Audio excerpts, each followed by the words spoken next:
Nous sommes au SOBD, dans la rubrique Stripologie Fanzine, et nous rencontrons Yannick Bonan. Bonjour Yannick. Bonjour à vous.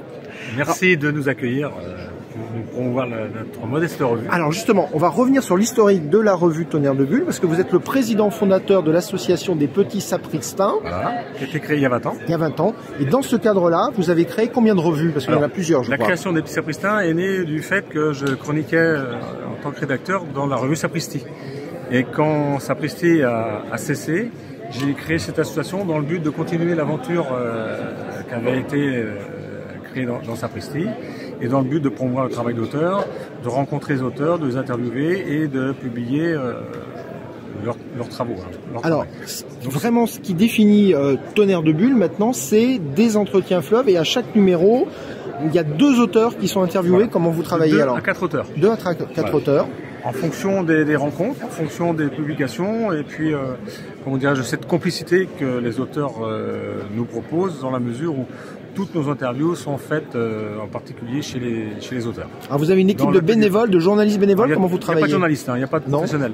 C'est que des amateurs, des passionnés, des gens rencontrés soit en festival ou à qui on donne la possibilité d'aller effectivement rencontrer l'auteur, dans la mesure où notre publication est faite à partir du moment où les auteurs valident le PDF. On envoie le PDF en fin d'interview, de retranscription, et à partir de là, on publie nos revues d'études, 3-4 numéros par an. Voilà, alors je suis en train de regarder, on est au numéro 33 actuellement de Tonnerre de Bulle, mais il y a plus que ça en tout. Voilà. Hein. Au départ, l'association éditait la revue On a marché sur la bulle, où on a réalisé 30 numéros.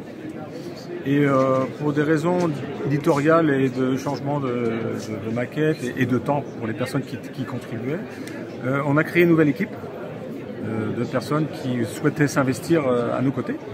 Et puis développer le travail par la pagination, la recherche, le temps, et puis trouver les moyens pour la publication. Parce que la particularité de Tonnerre de Bulle, c'est qu'on n'est pas diffusé en librairie, on n'est pas diffusé sur les réseaux, on n'a pas de boutique. On n'a pas de site internet. Et vous êtes imprimé en France, je crois. Hein, ça. Et en Bretagne. En Bretagne, hein, parce que tu es breton. Enfin, les marges de Bretagne. Marges de Bretagne, voilà. Alors, est-ce qu'on peut voir l'évolution de la... On est en dos carré. Alors ça, c'est le numéro 31. On peut regarder comment c'est fait, un Tonnerre de Bulle, d'ailleurs. Au début, cette revue-là était agrafée. On voit les agrafes. Et maintenant, on est passé tout en couleur avec un dos carré. Dos carré. Voilà. Alors là, c'est le numéro dos collé. Ouais. Voilà. Et toujours un recto verso. Ouais. Et tout en couleur. C'est ça. C'est la nouveauté. Avec les nouvelles technologies, les moyens différents. Alors, on va juste montrer que d'un côté, on a Daniel Sépi, avec effectivement une grande interview fleuve, donc quelqu'un qui est un peu oublié, mais qui est toujours vivant. Voilà. Et puis là, la série Netflix, pour ceux qui... David Fincher a adapté la BD de Mats, le tueur, et là, on a et Luc Jacamon, qu'on avait eu le plaisir de rencontrer il y a quelques années. Et à partir du moment où l'auteur s'était rendu disponible, et nous, de notre côté aussi, on a décidé cette rencontre et la publication de cette interview fleuve. Voilà, alors... Aussi voir un petit peu la spécificité. On va montrer les numéros hors série. Hein.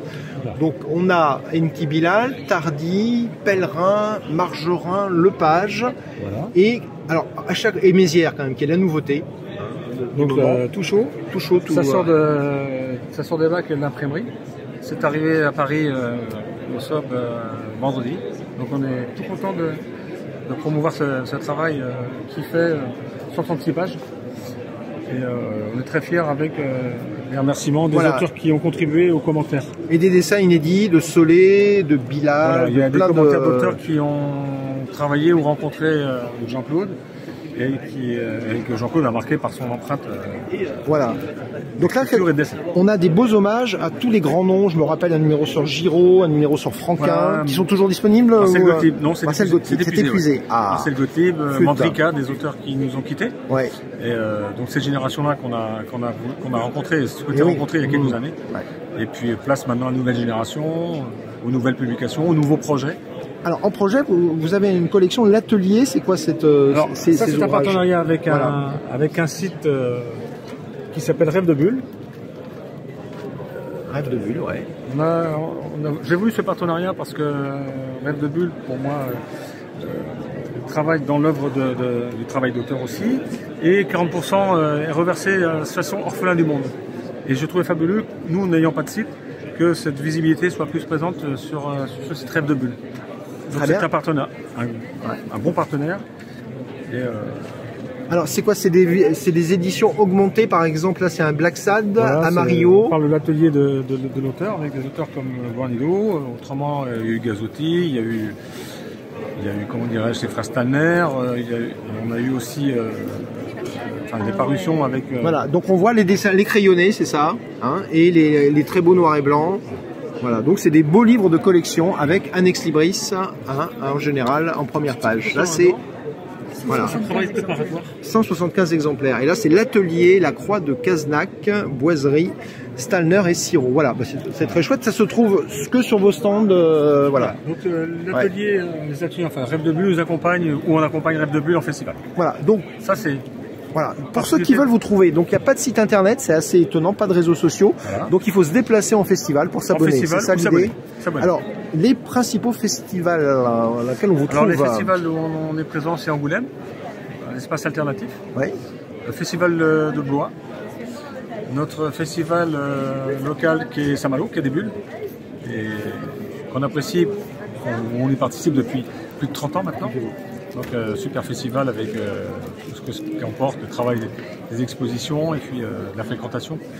Et puis on est en territoire, on est chez nous. Voilà. Et le SOBD chaque année à Paris, deuxième week-end de décembre. On SOBD depuis la création. Renaud nous a invités à la première édition pour promouvoir notre travail. Voilà, donc effectivement dans le côté stripologie, on trouve des revues, on trouve effectivement, on est bien, vous êtes bien entouré et c'est un beau festival. On invite les gens à être curieux et à venir voir tout ça, chaque année. Ça va. Et alors peut-être dernière petite news, une nouveauté sur un ouvrage patrimoine, sur un grand auteur de la BD à paraître en 2024. C'est ça. Là on travaille sur une grosse bibliographie sur l'univers de Claude de Ribes. Et puis on espère fêter ses 80 ans à l'occasion de l'apparition de ce hors-série hors norme. Voilà, donc il sera disponible dans les salons à la rentrée septembre 2024 à suivre. On espère l'avoir effectivement avec tout ce qu'il comporte au niveau impression, au niveau travail.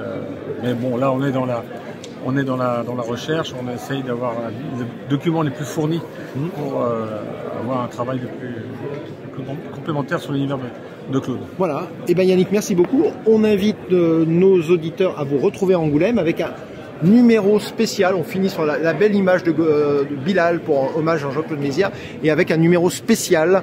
Et aussi vous aurez des éléments plus précis avec Laurent Assuite qui est interviewé dans le podcast tout neuf de ActuABD. Merci Yannick. Merci à toi.